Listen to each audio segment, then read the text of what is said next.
Welcome back, guys. Cody here with Don and the Out of Bounds Sports Podcast, coming at you with weekly episode number 12. We got a very special episode today with a very special guest. Colton Slater will be joining us for the podcast today. Big 49ers fans, we'll be talking a little bit of free agency action and some news updates on Brandon Ayuk's contract. So without further ado, we'll see you in there.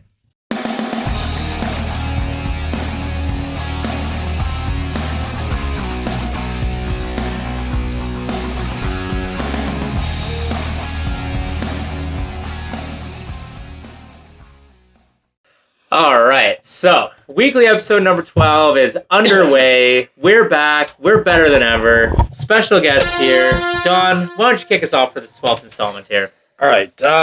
My first topic is going to be AEW Dynamite episode 250. Wow, what an episode. You know, WWE can learn a lot from these guys. There wasn't a lot of matches on there, okay? Just a handful. Yeah, like less than 5. Because the first match, yeah. The starting match was a 1-hour time limit between Will Ospreay, the international champion, against MJF. Yeah. And these guys were just going at it, beating the shit out of each other, left, right, and center, boom, boom, boom. Then they got the clock pops up. And Ospreay gets pinned with 2 seconds left in the hour. The match was 2 seconds shy of an hour. Fantastic. Then the ending match was Swerve Strickland against Okada. Like, these would be pay-per-view matches. Any other time. And they're giving this shit away on TV for nothing. Okay? You just turn it and there it is. Must be a reason. Well, with WWE, they get all the stuff hooked up for the PLEs, everything. Too bad you're going to miss So stay tuned for my third topic here coming up. But it's just like, why can't WWE do stuff like that? All they do is shit on AEW, right? And that was probably the best 2 hours of wrestling that I've seen, God, in years. WrestleMania. In years. No, since WrestleMania. WrestleMania was not that good. There's a lot of filler. There was a couple decent matches. There was definitely didn't have enough for 2 nights. Absolutely not. Actually, quickly, I am not a big wrestling fan myself, but I have been watching a little bit of the AEW and a little bit of the WWE. And I will say, after watching WWE from when he was younger, AEW has, I feel like, stepped up their game a lot and has been doing really well in the production and what they've been going on. For sure they have. Okay, next topic. All right, moving on to some Olympic news here. We just finished our Olympic debate, and so I wanted to mention here that I think the U.S. has got to be one of the... It's got to bring probably the most athletes to the Olympics, I'd imagine, besides China, right?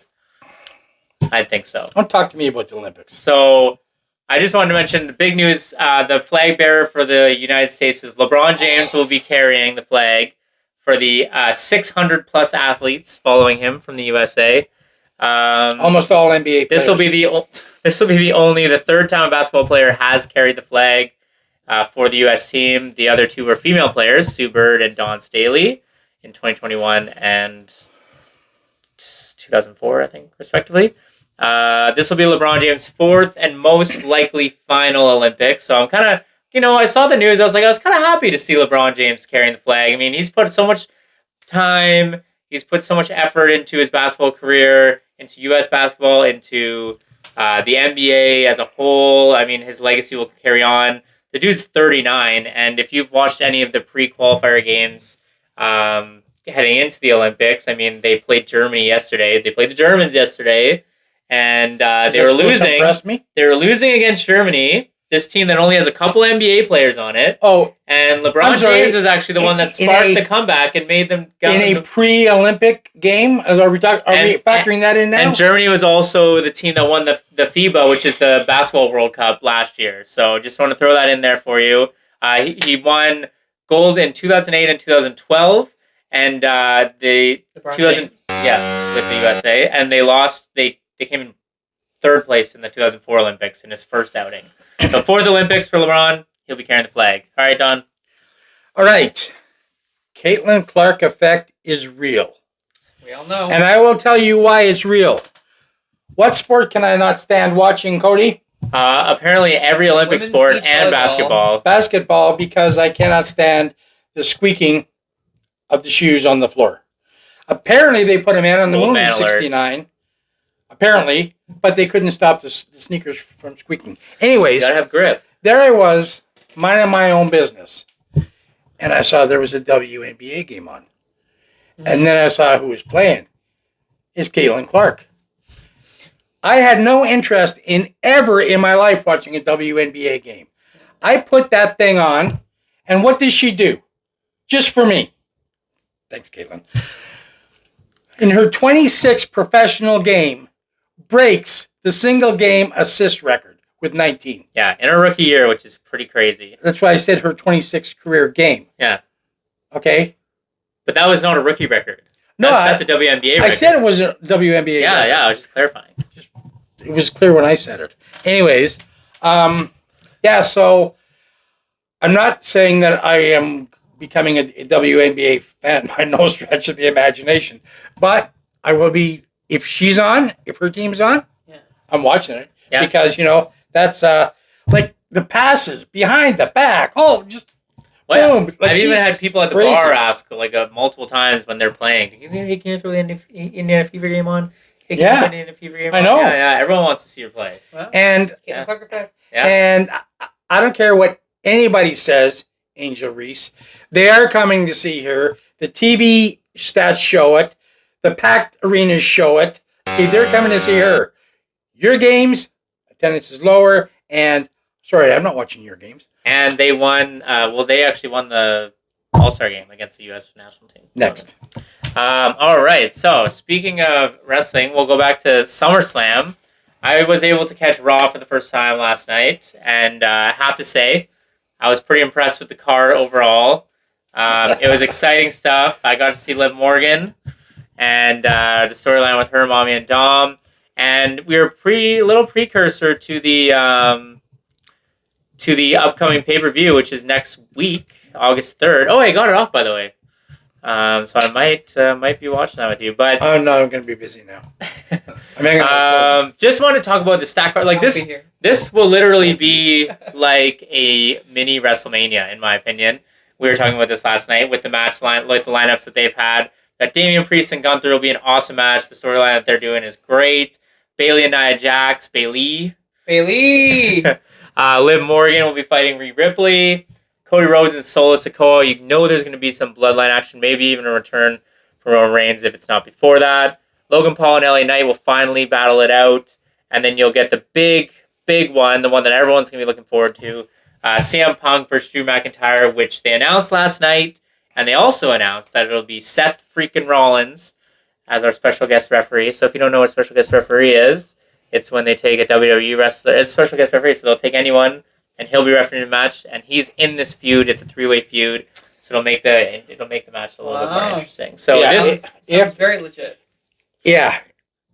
If anybody was keeping on our tabs on that, you could have smelled that one a mile away. In fact, I told you a couple of weeks ago they're Yeah. going to bring Seth Rollins into this match. yeah, you thought it was gonna be a 3, but you were right halfway because you thought it was gonna be a 3-way match. But I like the addition of the special guest referee. So and then you got Sami Zayn against Braun Breaker. Who cares? Let's go with Sami Zayn.